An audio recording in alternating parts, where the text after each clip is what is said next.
My name is John Tyner. I'm president of the Washington County Public Affairs Forum. And what we have today is a split program, special district director positions. And this is brought to you by the Washington County Public Affairs Forum, which is a service of its membership to the community, wherein we bring in people of interest to the community. And basically, questions are open to members of the forum. The forum's been around since 1956. And I see former past president Steve Weiss, and I think Steve was subsequent to my time on the board in the early 80s. But we also have Chief Mike Dyke, who introduced himself earlier from the fire district, and basically, as I understand, the fire district's been very good to the forum. Cassandra Oven, who was on our board, offered, and we accepted, to store our records. So the records of the Public Affairs Forum were actually kept at the fire district, specifically the, I think, North District on 209th. And so everybody but the city of Hillsborough can come look at them there. Yeah, I see Karen Boland from the Aloha Business Association came in. Well, let me just check. I've seen Bob Weifels, Clark Balfour, and Gordon Hovey's. Is Brian Ashby here? Well, there's one contested race, and apparently it's not going to be contested today. So the first half hour will be dealing with the Tualatin Valley Fire and Rescue, and we'll call Gordon Hovey's first and Clark Balfour second, and I guess Bob Weifels third, in the reverse order of their positions. And then basically we have the Tualatin Hills Park and Recreation District, and is Larry Palat here? Okay, that's an uncontested seat. Bill Knable, former director since 2005, is not running again. It's my assumption that Greg Cody and Jerry Jones Jr. are running for that contested seat, and I see both of them in the room. And then Bob Scott I've seen here. Is there any other candidate that I haven't noticed? Well, it's 12:02, and we'll give Messrs. Weifels, Balfour, and Hovey's 5 minutes to make their presentations before we open up for questions. And then specifically at 12:30, we'll kick it over to the Tualatin Hills Park and Rec District. So gentlemen, you guys know each other. Come in any order you want to, but Mr. Hovey's I called first. So, and I'll signal you guys when you get close. We're not going to be real sticklers with time because, again, they're uncontested elections, and you can take your colleagues' time up and deal with them later. I'm not.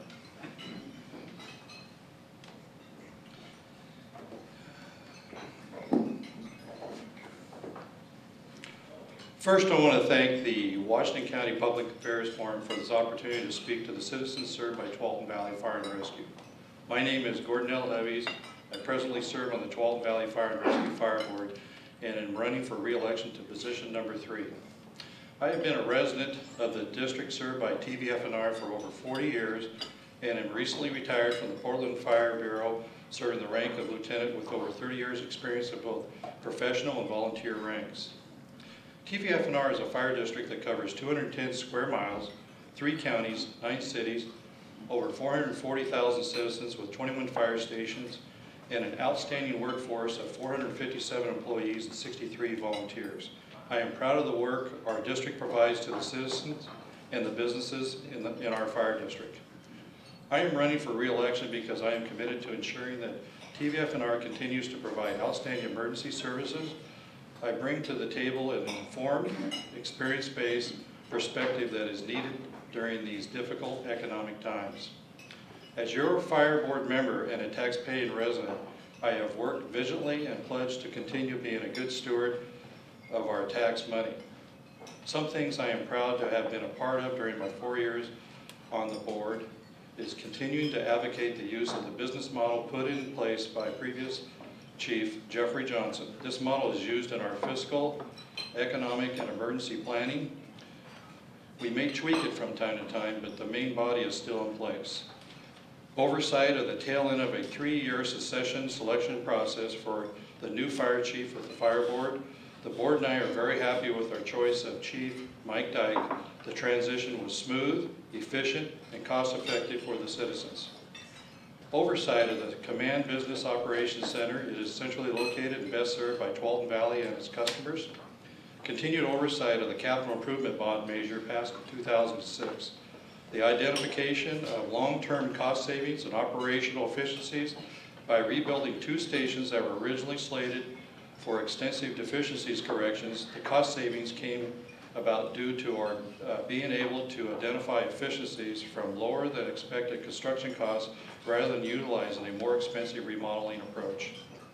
Advocating for improvements to ensure adequate and well-trained personnel in emergencies. While the majority of apparatus was staffed with 4 personnel, those that weren't went from 3 to 4 person staffing during my time on the board. Advocacy for the evaluation and cost-effective implementation of the latest trends in firefighting technology and training, investing in the workforce. This is our formula for success on the ground. Continuously watching the bottom line. I have insisted that we continue to be good stewards of our citizens' hard-earned and given money. Financial stability during these tough economic times has been a priority of me during my tenure, and Tualatin Valley has come through. Community outreach and forecasting growth is a constant. We have to make sure we have the proper resources in place, such as acquiring land for additional fire stations, adequate emergency apparatus, and staffing so that we can keep ahead of the needs of our district for the foreseeable future. Though we don't know what the future economic times are going to bring us, I pledge to be there to ensure TVF&R has both short and long-term solutions so that we are able to better able to service the needs of our citizens, cities, and businesses through the effective and conscious use of your tax dollars. I am asking for your continued support in this special election by mailing your ballot by May 21st and checking the box to vote for incumbent Gordon L. Levy's Tualatin Valley Fire and Rescue Board Position Number 3. Thank you for your time.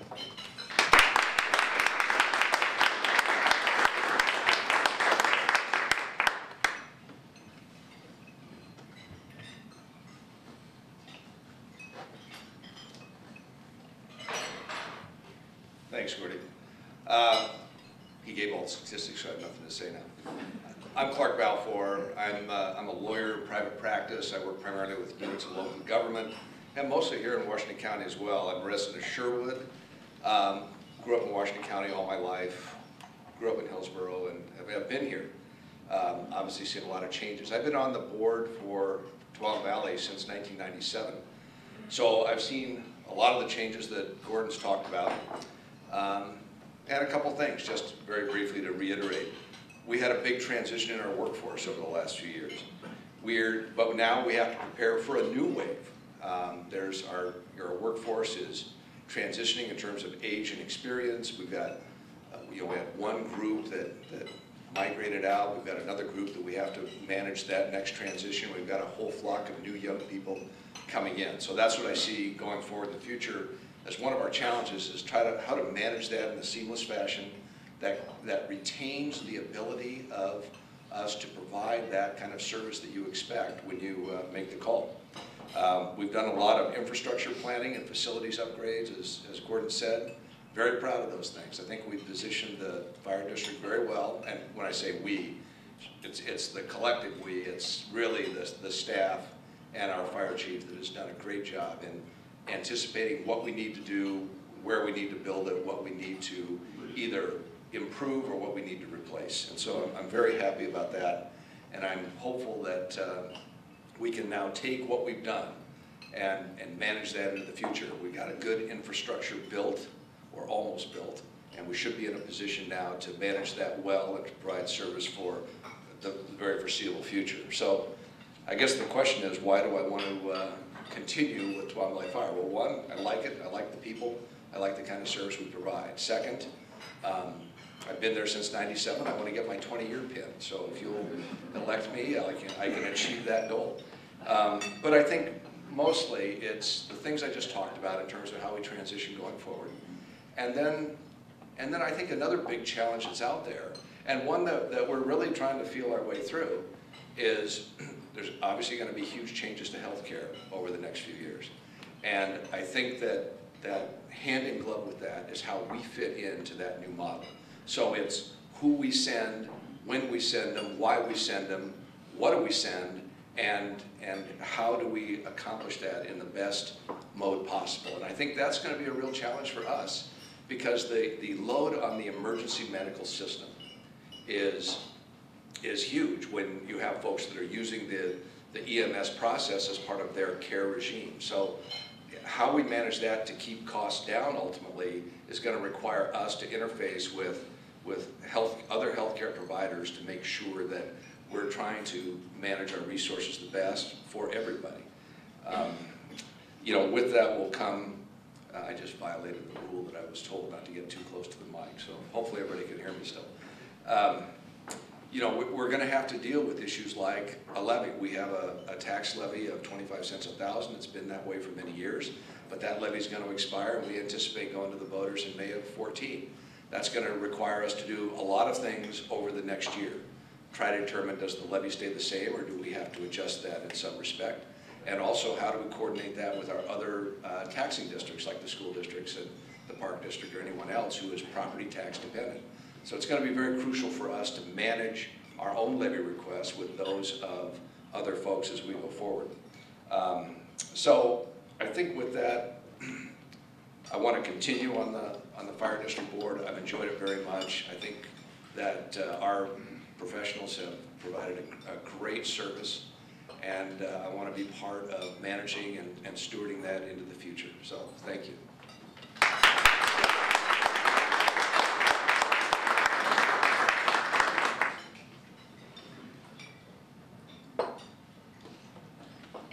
Well, good afternoon. There's a reason why I asked to come up last.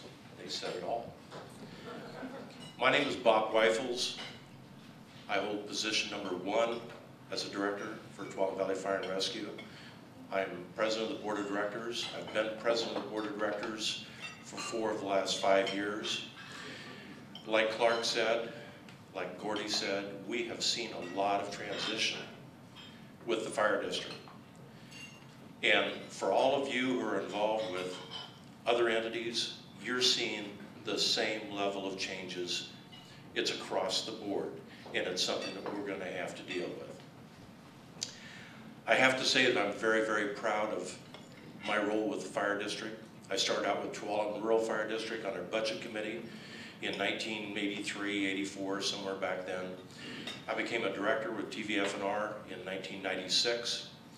And collectively, between Gordy, Clark, and myself, you've got over 40 years of experience.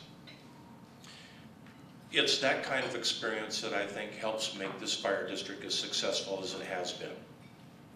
The other thing that has helped us immensely has been the fact that our leadership at the top, i.e. the fire chief, we like to keep our fire chief around for a while. We had Jeff Johnson for 15 years. Mike Dyke is signed up for 20. I think I got that right. 40. What this means to the fire district, what this means to the people that we serve, is that you have continuity. You have a level of trust out there with the public that we serve. They know that the right people are in the right places. And to me, that makes a big difference. One other thing I'd like to talk about right now is my good friend Gordon Hovies. Gordon didn't tell you that this last year he became secretary-treasurer of the board. So you have the secretary, the vice president, the president of TVF&R, you have the fire chief sitting back there. If anybody has a problem with anything we've done, today's your day. Gordon Hovies was first elected to the board not quite 4 years ago.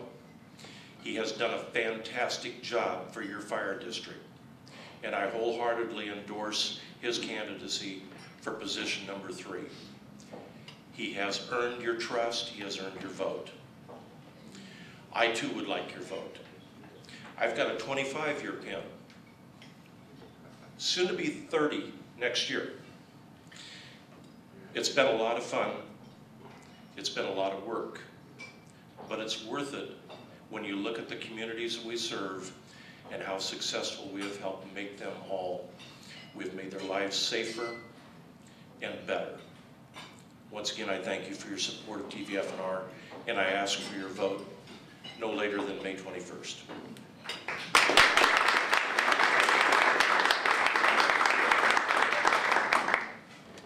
Again, questions are open to forum members, and the line forms to the left. And what do we know about our questions? They're succinct, non-argumentative, to the point, and they focus on one subject area. And so with that in mind, come on up, Bill, you can be an example. Jim, you can be an example of concise questions. Jim Cate, forum member. The majority of the fire district is outside of Beaverton, so when the city does urban renewal, tax abatements, and enterprise zones, it is diverting tax dollars from their share of fire services. So how specifically will you ensure fairness for the majority of the fire district when minority Beaverton isn't paying its share of fire services? Thank you.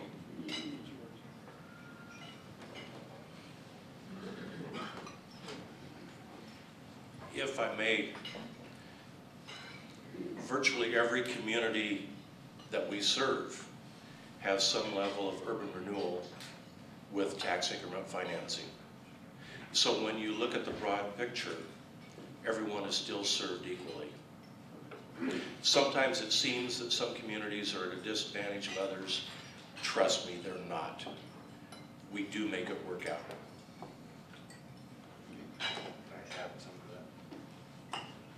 And just as a follow-up to that question, I think I want to add that,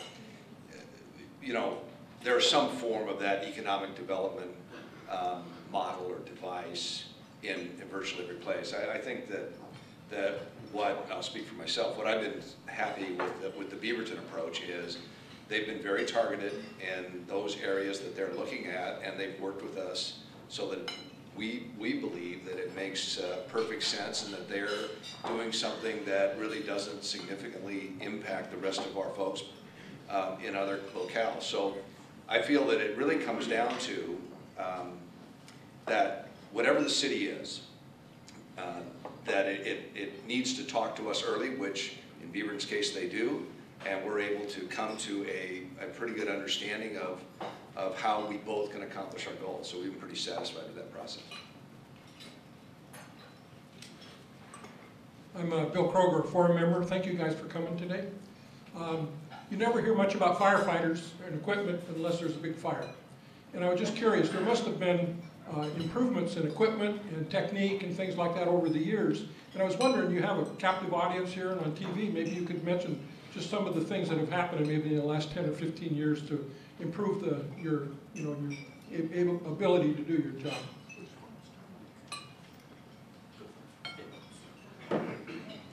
I'll go ahead and grab this one since I started out in the fire service over 32 years, well, actually over 35 years ago.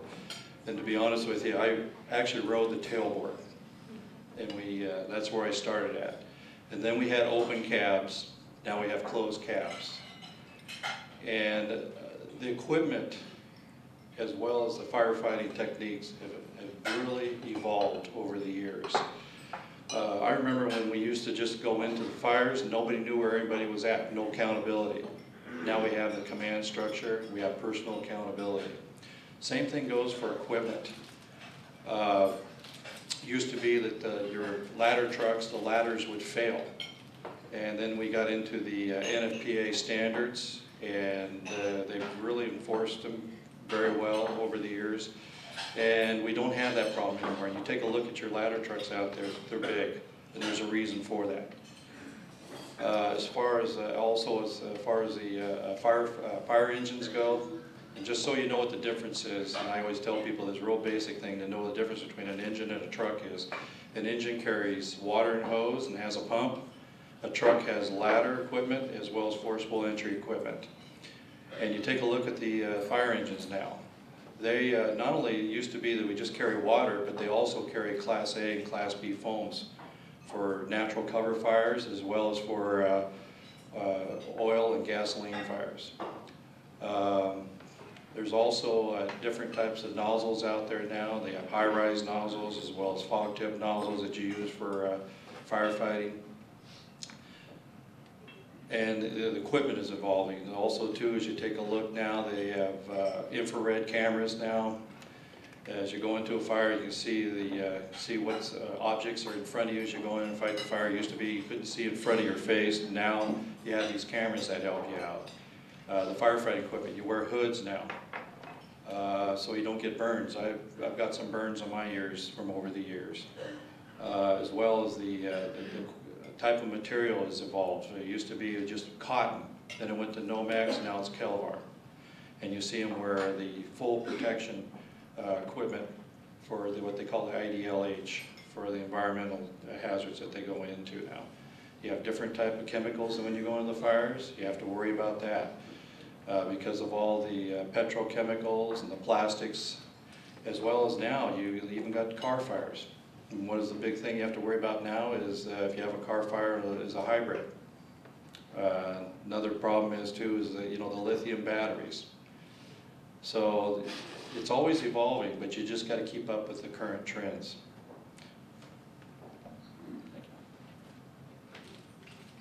Patrick Wheeler, farm member. The district is becoming very diverse racially and ethnically. Does your workforce reflect that diversity, and if not, why not?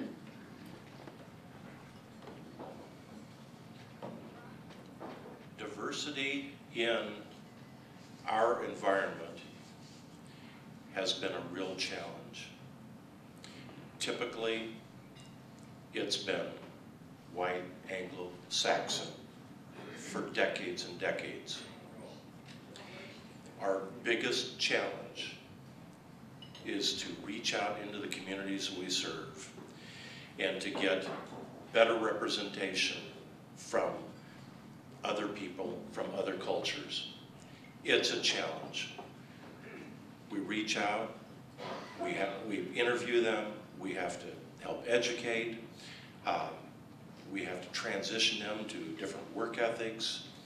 It continues to be a challenge. One of the bright lights has been women in our workforce. And I can tell you that there are very few, if any, reluctant, shy, backward women working for TVFNR. They, correct me if I'm wrong, Cassandra? Okay. There's our standard. The board is very proud of the roles that women have played in the success of TVFNR. Do we need to do better? Absolutely. It is a stated goal of the board of directors to increase the level of diversity within our workforce, and we strive to achieve that year after year after year. And I have to tell you, it is a major challenge, but we're not backing away.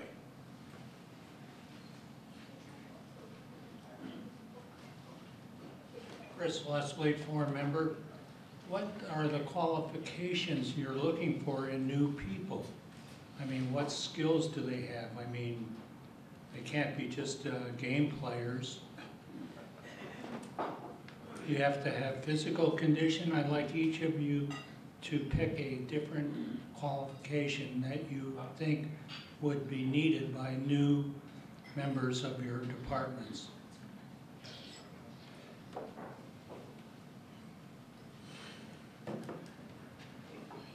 Since I have been in the fire service, I can touch on this a little bit, having personal experience.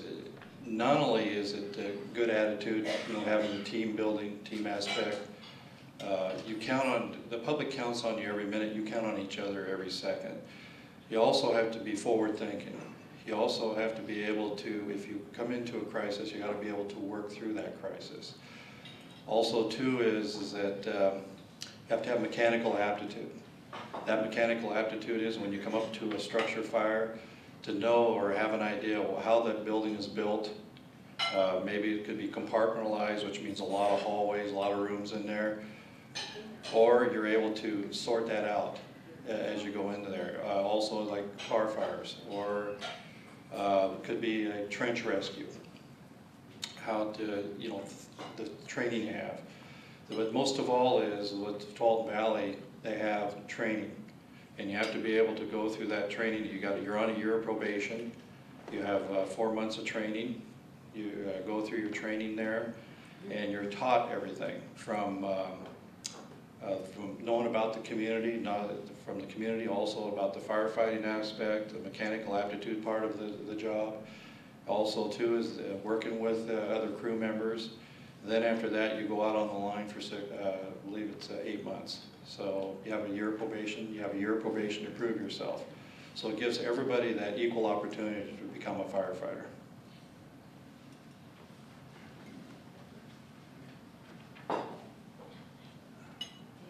So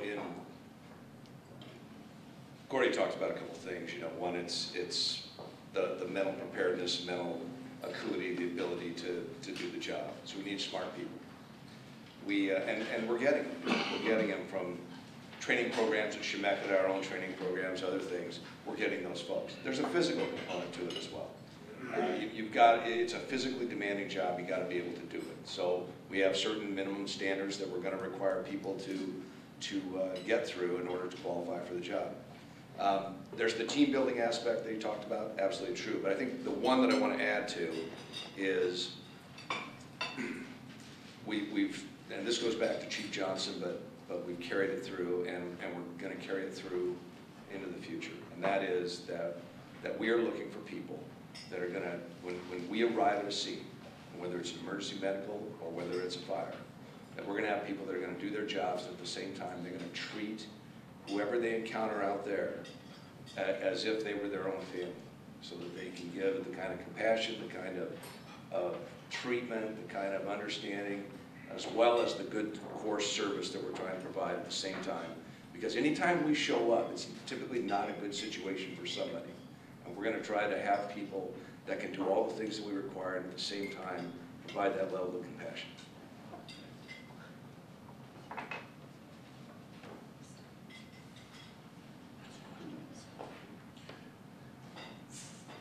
From my perspective, when a family has had some kind of an incident and they've had to call 911 and ask for TVF&R,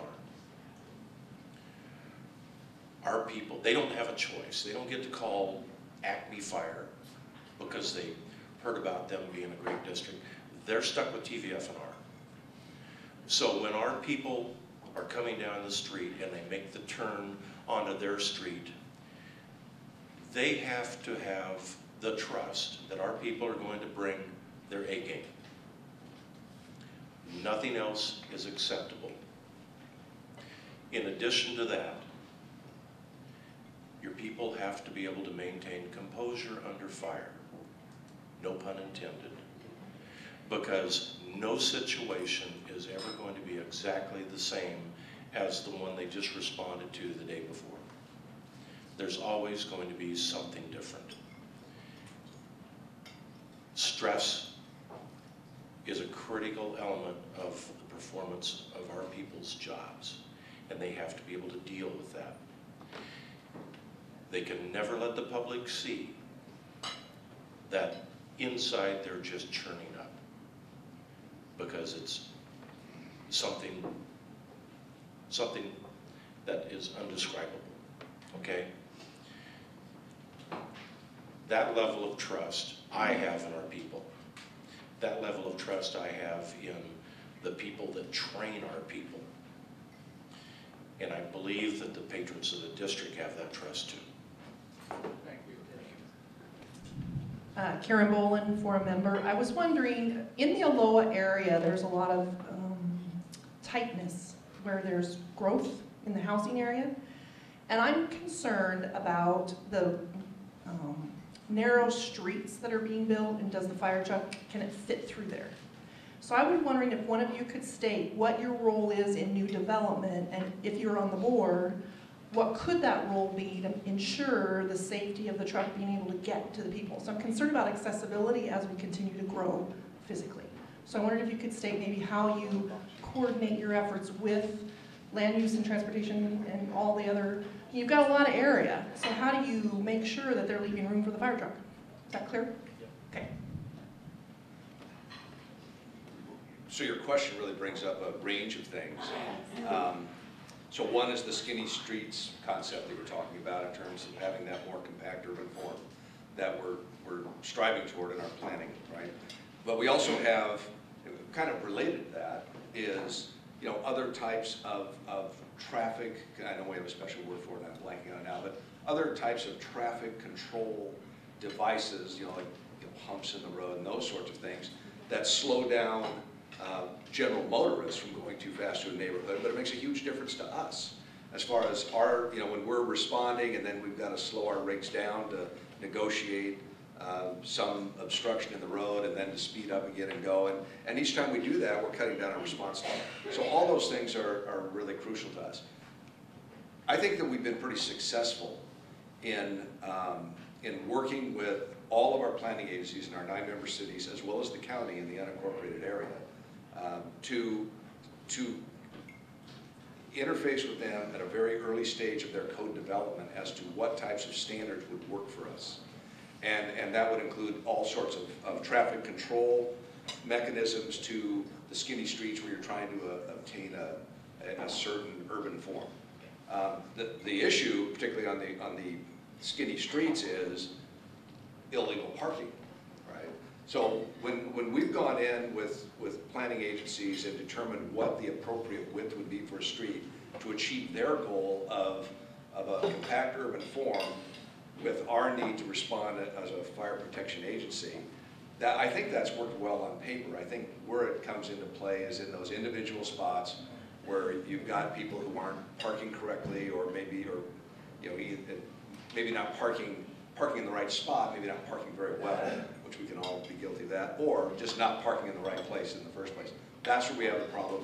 And that rolls from a planning situation to a code enforcement kind of situation. And often you don't know that you're encountering that until the very time that you're showing up and here's somebody who has parked their car in the wrong spot. So planning-wise, I think we're doing great. Implementation in the field, that's going to be a call-by-call situation. Well, thank you. We're right on schedule. Thank you, gentlemen. We've got the Twelve Hills Park and Rec District folks coming up now. And why don't we take...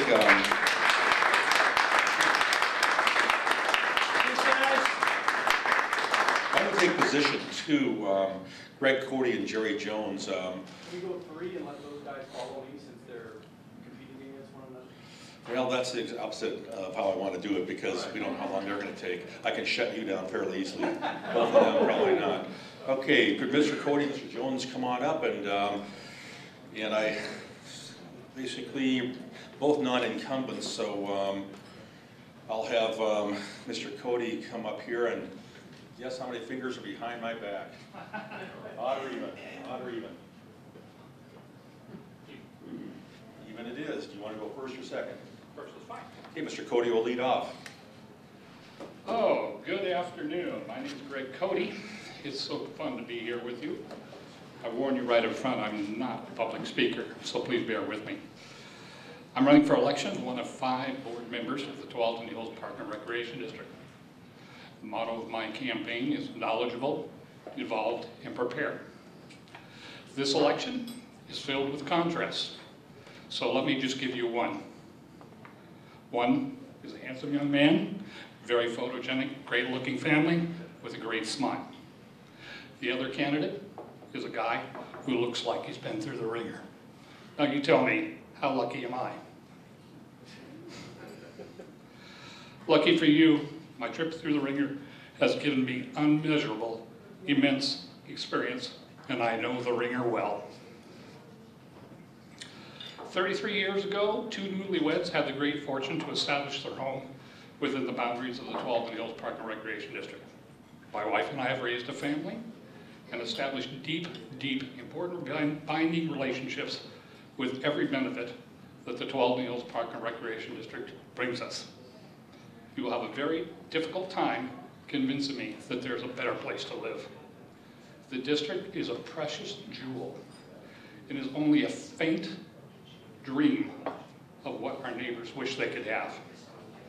Through my life's journey, I have found a way to be an active and committed volunteer in the aspects as they relate to my family life, my community, and the world around us. Whether it be through youth development, sports organizations, spiritual involvement, or environmental concerns, I'm there. My wife will tell you it is just one of the many good things that makes Greg Cody who he is, a man who is committed to making our world a better place. And I'm particularly struck when she notes about my commitment to serve our community or any organization. When Greg Cody says he's involved, he's all in, completely committed. In the fall of 2005, I was asked if I'd be interested to be serving on the 12 Hills Park and Recreation District's Howard Turpinning Advisory Committee. This was because of my involvement in youth sports and my activities and use of the complex. I was appointed to the committee by the board in November of 2005. Having never attended a board meeting, I went to it. This was kind of a cool thing in my life. I mean, I was being appointed to an actual government body or committee. At that meeting, the board was struggling with the building of the Rock Creek Sports Complex and the depletion of the SDC funds. From that point, I have attended every board meeting. Because I'll tell you what, there's a little secret here. Board meetings are great theater. But I got another secret for you. Sometimes they're not great theater. But along the way, I've learned the issues that face the district today and tomorrow. Attending 82 board meetings, this is why I claim I am knowledgeable. You have to be there to know where you've been, to know where you're going in the future. And 99% of success is showing up. Knowledgeable, involved, and prepared. From that point, my involvement with the Park District has grown.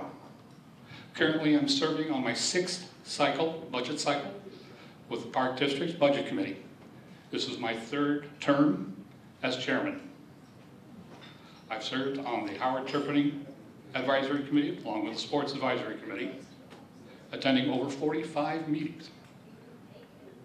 I've served on the Park District's Task Force, the Schiffler Park Revitalization Task Force, and the Net Sign Network Task Force.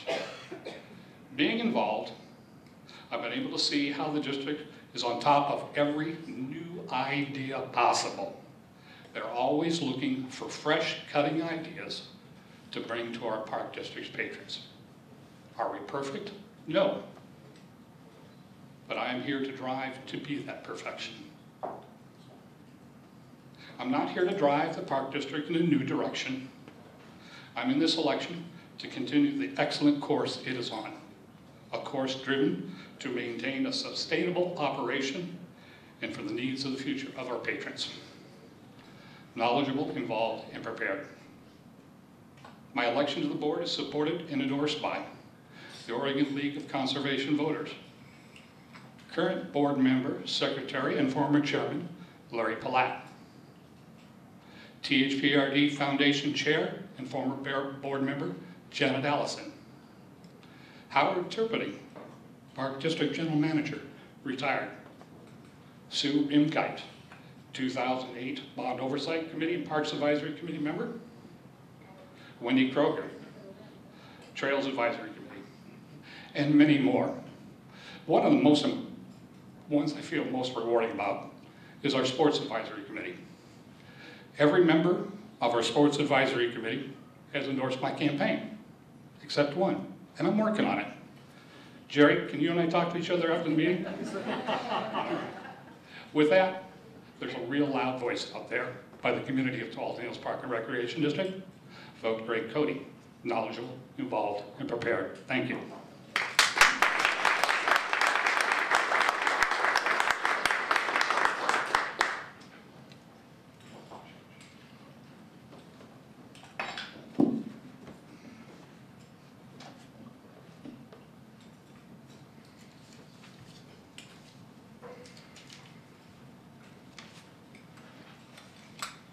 Thank you, John, and the members of the Washington County Public Affairs Forum for inviting me here to speak today. I certainly appreciate you all in attendance and those at home for coming here today to hear what the candidates have to offer. My drive to run for the Parks Board comes from a vast experience of community engagement, my strong commitment to livability, my professional experience, and the simple fact that my core personal values directly line up with the mission of THPRD. So let me first start by telling you a little bit about myself. I've lived here in Washinton County for 30 years and have enjoyed growing up using the Parks District. I'm a graduate of Aloha High School, and after graduating Aloha, I went on to Montana State University where I studied construction management. After college, I made the easy choice to come back to this place that I love so much, and now I currently am the Vice President and General Manager of Landfair Construction and Development, and I live in Cooper Mountain with my wife, Mary, and my 2 young children, JJ and Ruby. I look forward to bringing a fresh new perspective to the board. As a frequent parks user with my family, I feel it is important to have a voice on the board that can speak in first-person views of how families are interacting with the district today. I am the only one in this race that currently has young children active in the parks programs. I believe that view is critical to the district. Having grown up in this community, being involved and giving back is something that is a very strong value to me. My commitment to volunteerism started when I was very young. It was my mom who was involved in everything from PTO to PAC leader and my teen mom. Her spirit lives inside of me today. I've inherited her passion of lending a hand and giving help where it's needed. Long after my days of leadership and service in the Boy Scouts, I became involved with many committees, boards, and commissions throughout our region. First, as Vice Chairman of the Beaverton Visioning Advisory Committee, where we have reached out to over 5,000 residents and stakeholders in our community to hear what their aspirations were for future of our area. Local businesses are also important to me, and that is why my appointment as Chair-elect of the Beaverton Area Chamber of Commerce is something that I'm also proud of, as we strive to connect businesses and grow jobs within our region. 2 of my most recent appointments are the Oregon League of Minority Voters and the Washinton County Homeless Plan Action Committee. And I can't think of any better way that one can express their desires of protecting human rights and focusing on turning around the chilling statistics of homelessness in our area by them just rolling up their sleeves and getting to work like I have. But above and beyond all of these committees, I've been able to share my passion for the Parks Department and my passion for volunteerism on 2 different committees at THPRD. The Citizens Task Force on SDCs, and also most currently the Sports Advisory Committee. I truly have a solid commitment to our whole community.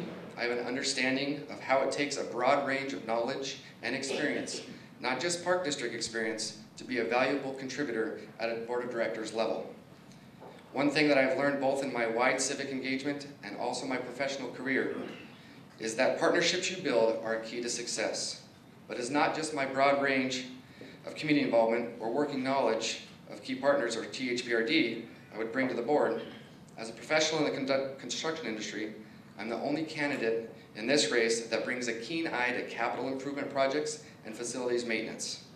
As the district sits in the middle of a $100 million bond, with 7 construction projects starting this summer, it is without question that a person having an education in construction and 20 years of field experience in the industry is key to ensuring proper oversight, accountability, and responsible use of taxpayer dollars. Furthermore, as the manager of a company with 50 facilities in the region, I understand the key tasks of managing deferred maintenance, replacement schedules, and aging buildings. And as the population in our area increases, our district will grow and expand these facilities. I will be that professional on the board to help guide those important discussions. As I've been out and about talking with people, one question people ask, they say, Jerry, are you a sports guy, or Jerry, are you a nature guy? I love this question because it is truly the one main reason why I love our district. I firmly reply to them as I am a generalist, and it's not either or for me, it is both. I explain that I have loved playing co-ed softball with my wife for the last 10 years. Our kids are currently in swim lessons at Conestoga Aquatic Center. We partake in many programs in other districts, from dog obedience school to dance classes with my kids. And we also love riding our bikes on the awesome Fano Creek Trail, and my kids look forward to every weekend up at the Cooper Mountain Nature Park. We live in the most diversely populated area of the state, and we all enjoy recreation in a wide range of ways. The goal of THPRD is to provide parks and recreation for all user groups, including children, teens, adults, seniors, ethnic and minority residents, and persons with disabilities. It is because of this goal that I know being a part of the THPRD board fits my core values. I look forward to combining my community engagement, my professional career, my love of family, and my quest of recreation for all to become together and serve as your next board of directors. So when I first started contemplating a run for THPRD, I spoke with many people whose opinion I trust. I am humbled and proud at the outpour of encouragement and support by various leaders, including State Representatives Jeff Barker and Tobias Reed, Washington County Chairman Andy Dyke and Chairman Greg Malinowski, the mayors of Tigard, Beaverton, and Hillsborough, among many others. And I would be honored for your vote before May 21st. Thank you very much.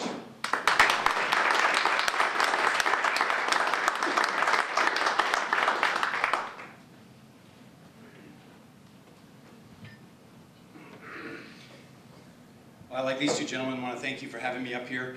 I'm going to be real brief because I'm not running against anybody. I'm here really to introduce myself, Bob Scott.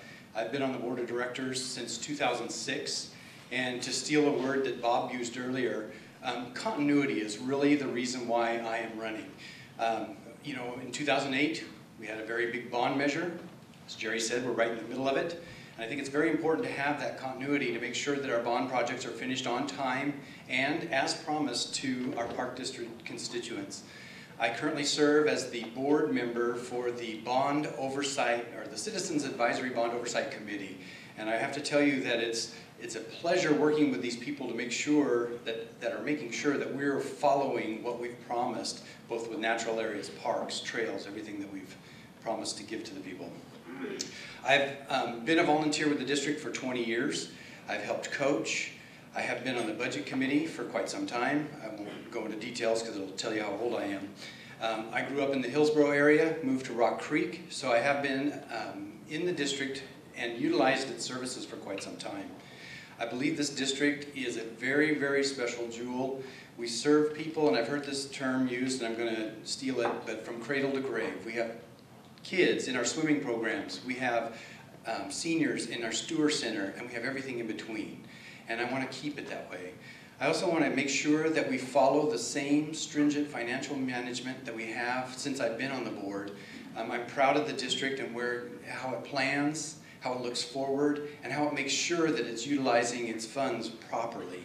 And I think that we need to continue that.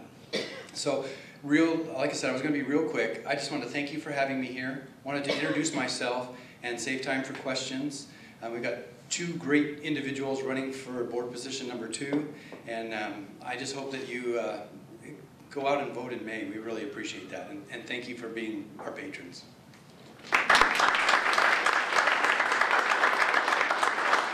Okay, now questions. My reference, Bob, was to the fact it's harder to shut down 2 people than 1, especially in a contested election. There are fairness issues. So, fire away. I'm Janet Allison. I'm a forum member and chair of the 12 Hills Park Foundation. I have a question for Mr. Cody. As a member of the budget... Before you start, I want everybody to give Janet a call, and she's one of the most dedicated ladies with the Park District anybody has ever seen. Thank you, Janet. Thank you, I'm embarrassed. As a member of the Budget Committee for multiple terms and current chair, how does that give you insight into the sound fiscal management of district funds, especially when it comes to capital projects and deferred maintenance and other maintenance issues? Well, we're really on top of that. And one of the nice things about being chairman or member of the Budget Committee is we're constantly in the discussion throughout the year. I happen to have a good friendly relationship with the general manager, and he and I get together probably 5-6 times a year as a lunch, and he keeps me on top, and then we get reports every month on what happens with our budget, how we're spending it, what we're meeting as goals, and what we're needing as desired. I can tell you that the Park District is probably the best run, financially operated government body on the West Coast, maybe even in the nation. We're there as far as keeping on top of our capital projects, our capital improvements. We're there in our capital replacements, and we're there operationally, where we are able to meet the needs of our Park District. Rarely do we dip into contingency funds, but when we do, we have them available. Park District is really a jewel as far as its finances. We don't take in too much money. We use what we have operationally, and we do a great job. Jim Cape, forum member, question for all the candidates. The majority of the Park District is outside of Beaverton, so when the city does urban renewal, tax abatements, and enterprise zones, it is diverting tax dollars from its share of park services. So how specifically will you ensure fairness for the majority of the Park District when minority Beaverton doesn't pay its share of park services? Thank you.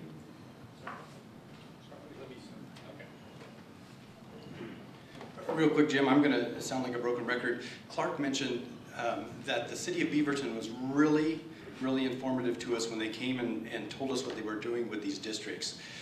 Yes, you know, it is hard to delay receiving tax revenues, but the potential for tax revenues in the future by improving these areas helps the district overall.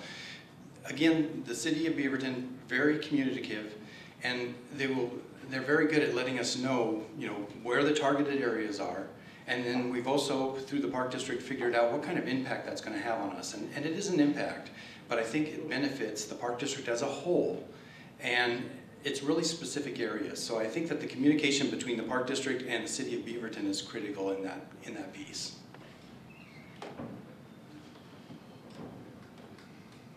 Hi, Jim. Thank you for your question. So how will I personally look at urban renewal and so that way the Parks District is represented? Well, as chairman of the Beaverton Urban Renewal Agency, long before we even went out for a vote, we made sure that the Parks District was represented, the school district was represented, and also the fire district. So I was critical of that part where we were starting to get many questions and concerns, and I said, let's stop. I was listening to the advisory committee. I said, we need to stop. We need to reset. We need to bring in our special districts, and we needed some more community engagement to understand what the effects are and how we can work together on this. So what we have on our community advisory committee, we have representative from the Parks District. Doug Mankey sits on our board. We have Tollin Valley Fire and Rescue is part of it as well, and they were a critical portion of our establishment. So when we talk about how we get involved with urban renewal and how we can make sure that it represents all citizens, all special districts, I'm the one on that board. I'm working to make sure that everyone is included. Thank you.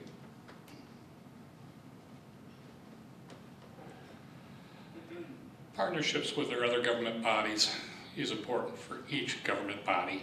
And I think the Park District does a very good job in working with the other government bodies in partnerships. Because quite frankly, we need their partnership as well.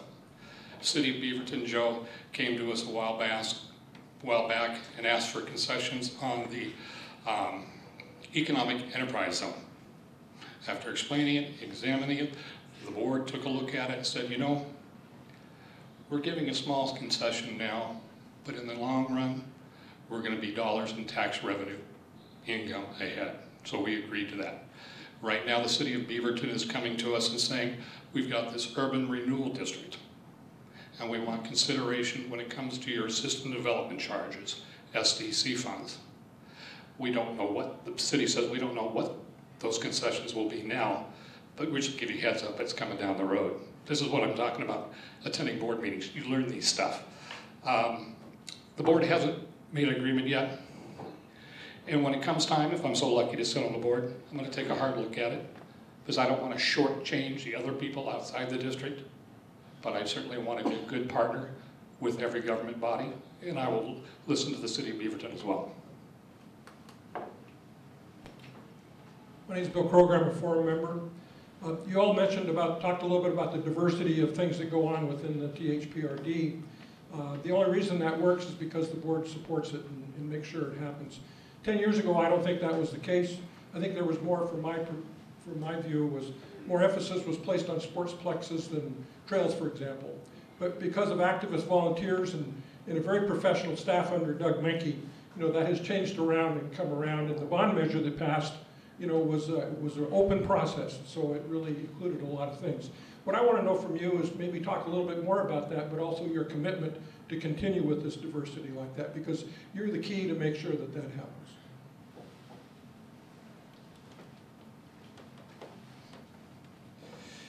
When we put the bond measure out in 2008, we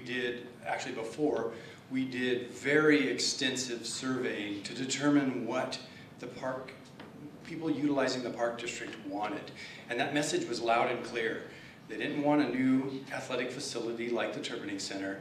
They wanted more trails. They wanted natural areas. They wanted more parks. We heard that message loud and clear. We put together a bond oversight committee, and that committee meets on a quarterly basis to take a look at what the park district is spending their money on to make sure that it's going to the targeted areas. We have a specific list of amount of monies that we want to spend for parks, trails, etc. So I think that we are very much committed to make sure that we remain diversified. But also for the bond measure, we are following directions that were given to us through a survey before we put the bond measure on and before it passed. So it's my commitment, being on the bond oversight and also on the board, to follow those instructions, to make sure that we spend the money that we've committed to spend for natural areas, to spend the money that we committed to spend on trails, as well as taking care of all of our constituents from, again, cradle to grave.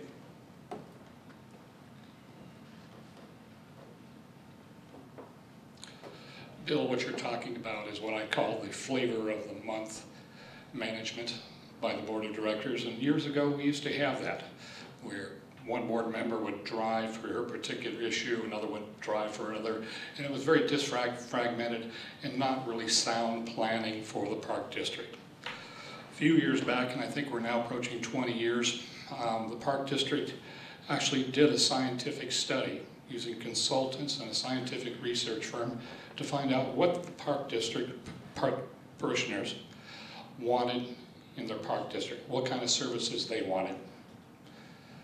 They created then what was called the 20-year master plan, and it had values placed by through scientific study of where we should set our priorities, how we should measure it in geographic locations, and move forward. A few years back, we were deep into the 20-year plan, and we discovered, we're not even we're halfway through the 20-year plan, 20-year master plan, and we're not even a quarter through the goals that we've set. So at that point, they began to create and do another scientific study that was the current master plan, Park District's master plan. But out of that came the realization that we don't have the SDC funds to plan and develop what the Park District wants and what is the people of the Park District expect in amenities and classes. So we then worked towards the bond measure that Bob talked about, and this bond measure covers about a third of what the current master plan says. We have a long ways to go to make the current master plan. Well, the current master plan is now aged at a point where we're now resurveying again. We've just gone through a big process with a nationally syndicated research and scientific consulting firm by the name of Greenblade, and I'm anxiously waiting for their return of their report to see how we're doing now, and measure exactly what we're providing according to the priorities of the Park District. I'm going to use those master plans, the Greenblade plan, the 20-year plan, to say, these are the goals that the people within the Park District expect. And I'm going to look closely that we match that plan.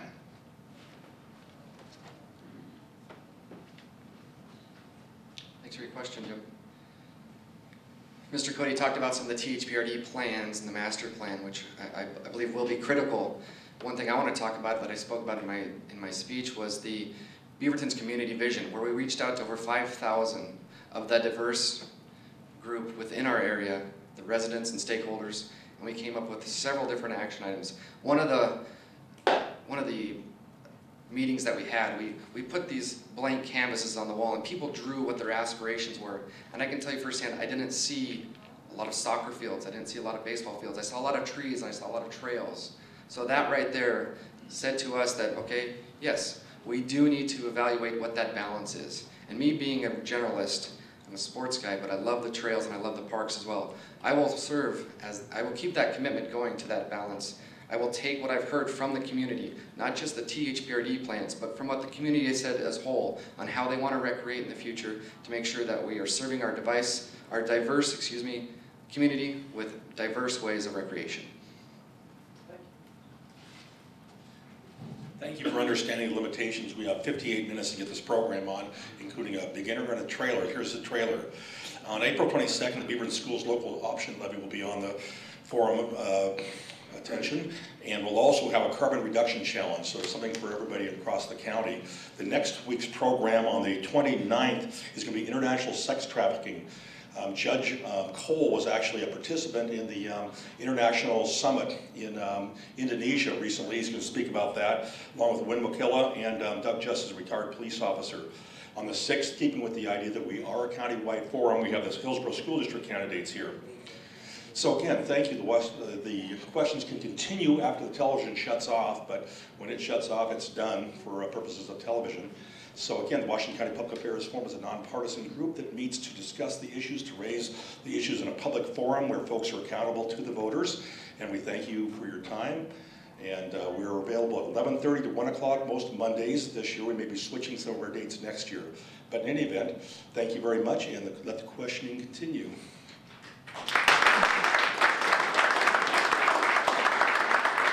Thank you, John. Gentlemen, I have a question of the Park and Recreation District. How do you incorporate the PE courses in high school, or do you have any plans to somehow coordinate with the high schools so you can enhance the programs? Anything along those lines?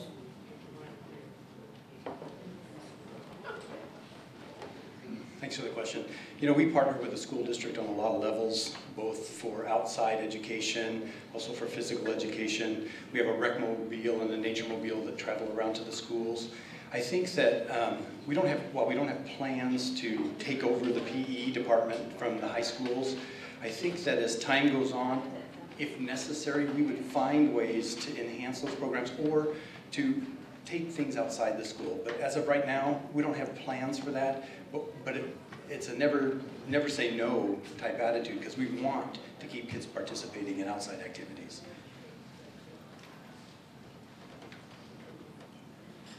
Bob's correct. I don't think we have any plans to take over the high school education PE programs. However, let's talk a little bit about our partnership with the Park District.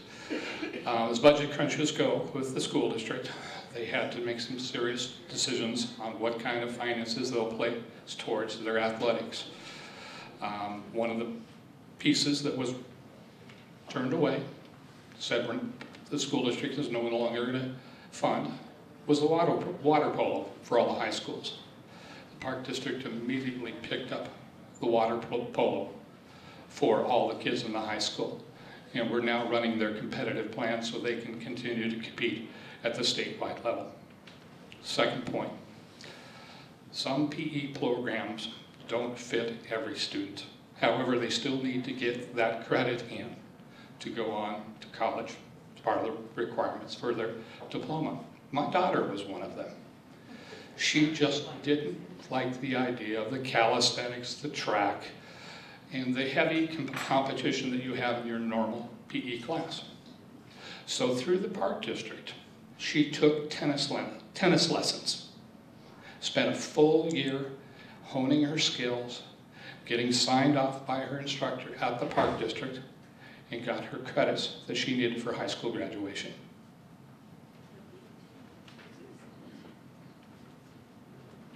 Thank you for your question. It's one I get as I'm out and about talking to some patrons as well. So people have asked me, why are you constantly lending a hand to the school district, and will this continue? And it's really easy for me to say, you know what, the kids in the school district, we all have the same customers. And it's the kids and it's the families within the district.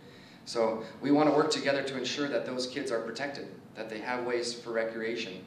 And at some of the other partnerships that we've had, I don't know if you've seen recently in the paper, the Champions 2 Field Project and the partnership with the school district at Mountain View Intermediate School, my intermediate school that I went to. I walked through that park every morning walking to school.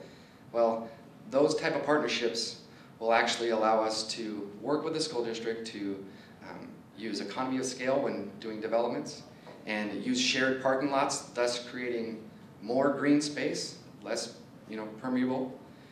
So those partnerships I'll be committed to go to move forward, and I enjoy working with the school district and I enjoy working with the other special districts as well.